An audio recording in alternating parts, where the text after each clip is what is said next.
Hi, I'm Chin Lu. And I'm Sal, and this is our next make. What you see here is our dog food station that we created last year. Now, we usually put food in one container and water in the other. Like you do. Yes. One problem is that when she dips down to eat her food, her long ear just happens to perfectly fall into the water dish right next to it. So when she's done eating, she gets a wet ear. And as comical as that is, we thought we would correct it. It's funny, when we designed this, we thought about the ergonomics of how high it should be for her to comfortably eat out of it, but we didn't think about those ears. So we're gonna go and build a new version of this year, and we're gonna actually do it differently. Last time I built this, I used mortise and tenon joinery here. I cut this on the CNC to get the nice little pattern. I'm gonna build things very basically, just using simple tools. So let's head into the shop and get started. Okay, let's get started with this project. The best part is it takes very simple tools to get this project done. We have a drill, a circular saw, a jigsaw, and some very basic measuring and marking tools. The other great part is that it can all be built with dimensional lumber that you can get at the big box stores. So this is 1x2, we have 1x4, 1x6, and the great part is that you can glue them all together to get the larger sizes that we need. The only thing we have to do at this point is break some of the lumber down. So I've got a 1x4 oak, and we're going to cut that into smaller pieces right now. Before you start any project, please take the time to understand how to safely use your tools, and be sure to protect yourself from injury. Keep your loose clothing and long hair away from your power tools. When appropriate, wear hearing protection or a dust mask, and most importantly, always wear safety glasses. So the overall size of this is going to be 19.5 inches, so I'm marking it at around 20. We want to give ourselves a little bit more wood to work with because we'll be gluing this up into a large panel. It's always good to have a little bit more wood to work with. So here I'm just striking a quick line using my circular saw to cut this down to size. And then I'll use that first board to mark the length of the other boards. That way I don't have to keep going back to my tape measure. Just a way to be a little more efficient with our marking. Now we can get ready to start gluing things up, and before we do, we want to think about grain orientation. It's not critical for a project this small, but it's always good to keep in mind. We want the grain pattern to be alternating. You see it's smiling on one side and frowning on the other. That'll keep the boards a little more stable when they're glued up. If we were to have them all going the same direction, it would want to cup in that direction. So we want to avoid it to the best of our ability. Again, on a project this small, not that important, but it's always good to keep that in mind. Now, what is more important, in my opinion, is that we start to think about how the grain looks as it sits next to one another. We want this to appear as though it's one big board and not three boards that were glued up together. So we want to look at the grain and see how they match one another. And these first two boards look really great. They kind of disappear already. You can see the grain pattern matches quite nicely. But if we look at that third board down at the bottom, it has a much more aggressive grain pattern. And we want to see if we can make that disappear as well as the first two are doing. So looking at different sides of it, seeing if the grain looks better on one side versus the next, trying it in a different position. You can see here as I put it up at the top, it starts to disappear a little bit more. You can see how that aggressive grain pattern starts to merge in with some of the adjacent lines. So I think that's the best we're going to do with these three boards, and I like it. Again, we'll always try and do our best. And we can now get ready to glue up. Before I do that though, I like to strike a couple lines on the board. So put one line on one side and two on the other. And what this does is if we ever move the boards around before we glue them up and they get out of order, we know exactly how to put them back together so that the glue up comes back the way we want it. Alright, at this point we'll just stand things up and we'll get some glue on the surfaces.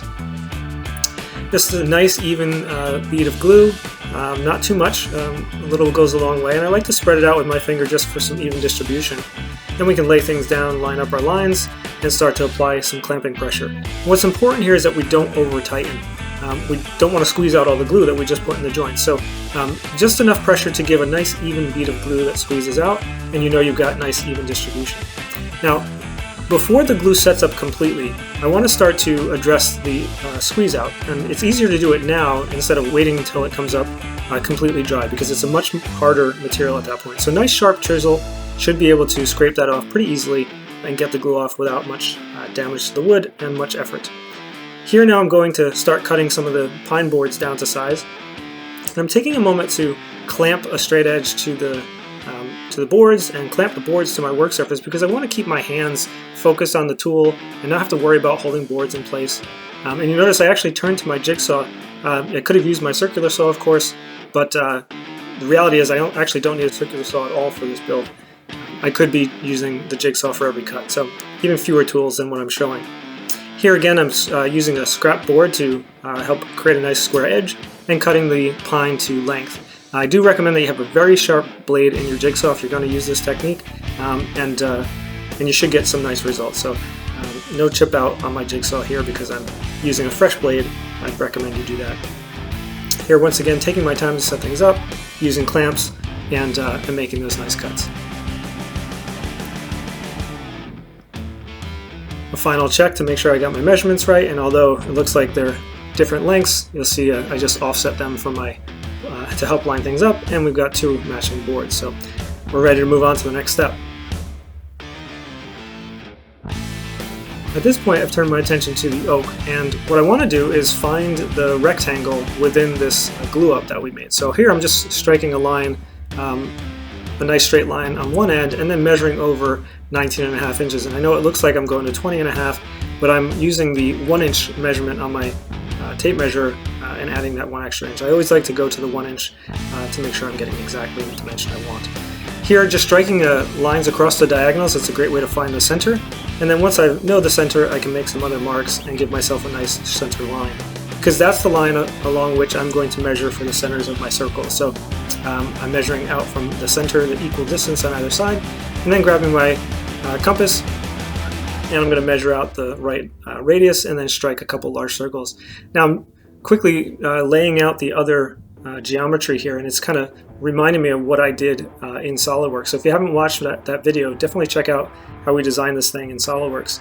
But it's fun to lay it out by hand using things that I find around the shop. So there's a washer and a little plastic container to help me draw in the actual arcs that I need there.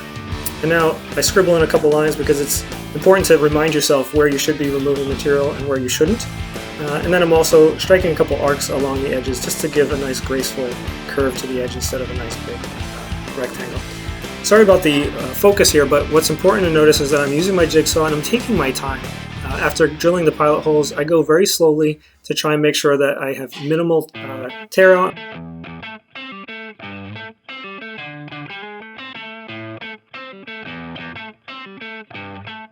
And here again, I'm using a similar technique to lay out the heart shape on the side. Again, last time I built this, I used CNC and didn't have the fun of actually laying out these things by hand, which is kind of a joy here. So I definitely recommend doing some nice handwork.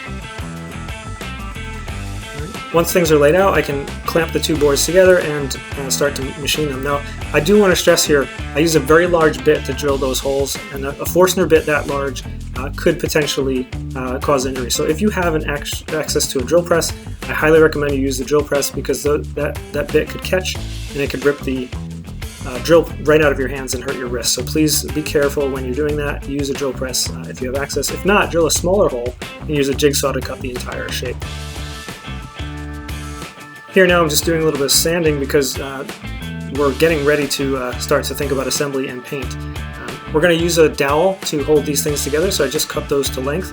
And now I'm doing a quick little bit of layout just to give me a sense of where those dowels will be going. And I'm going to clamp this thing up so we can drill the holes in this sort of dry fit state. You notice I've got a bit of tape on the drill, so I know how far to go, and I want to go further than the dowels are long. That way when I glue this up and I hammer the dowels in, I can stop when they're perfectly flush and I won't have to do any trimming. If they were to bottom out in the hole, then I'd have to come back with a saw and cut off or sand it. Here I've minimized how much effort I have to do. I can just sand it lightly at the end. And now we're on to the fun part of applying finish. I just used a walnut stain on this. This is red oak, and it would finish quite nicely just with a clear finish, but I do like to darken red oak with this brown color. It adds a little bit more to it, and it makes the grain pop a bit. And here we're just applying paint and clear polyacrylic to the top. Now we have to turn our attention to assembling this, but before we just blindly assemble it, we want to pick the better side of the board. So remember, we took care when we were gluing things up to match the grain. But if we look at this area here, the grain's not coming in quite nicely. It abruptly ends, and there's a grain that goes the other direction.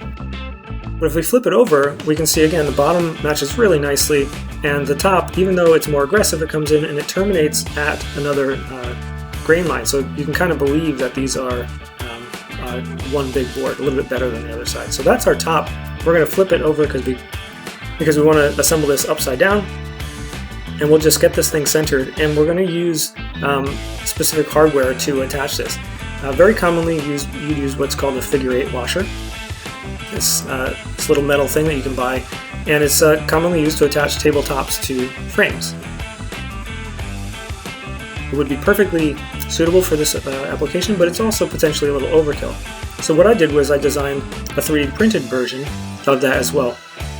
You can see that I modeled that in SOLIDWORKS, printed it out on my 3D printer, and designed it so that it would accept a number 8 wood screw. You can see it goes right into the hole on one side, it's countersunk from one side, and you flip it over, there's a countersink on the other. That way it sits nice and flush when you assemble this. Again, this is sized for a number 8 wood screw, and I'm using 5/8 of an inch so it doesn't go through the top of our table. At this point I want to lay out where they're going to go. I'm going to keep away from the corners because we know we have wooden dowels in there. We don't want to hit into those with our screws. We're just going to roughly place them and just make very quick marks to remind ourselves where we're going to build those. And then we're going to use the 3D print itself to mark also the depth, because we're going to drill a counterbore hole, and we want to make sure we go just the right depth so that when the fastener goes in, it sits flush to the surface. Then we're going to take a moment to pre-drill for where the screws go. Even though we're going into pine, which is very soft, it's always a good idea to pre-drill your holes. That way you don't split any of the wood while you're driving in the screws.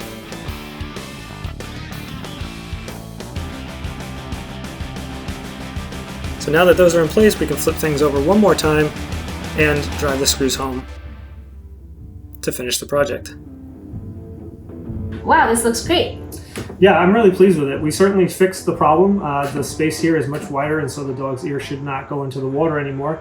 But I'm also really happy with how it came out, and the fact that I was able to do it with very basic tools. You know, having all the fancy tools like table saws and CNCs is great, but working with simple tools to prove that you can actually get things done, no matter how small your tool arsenal might be, is great.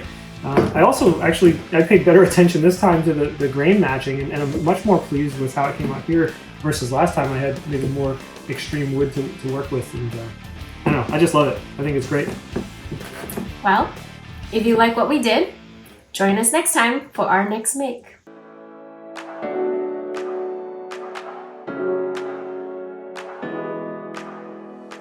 I'm laying out the little handholds, doing fun things with my phone. Then I'm drawing some lines and using a washer to make the curves that I need. What's this? A plastic container. I'm using it also to draw. That's all I got.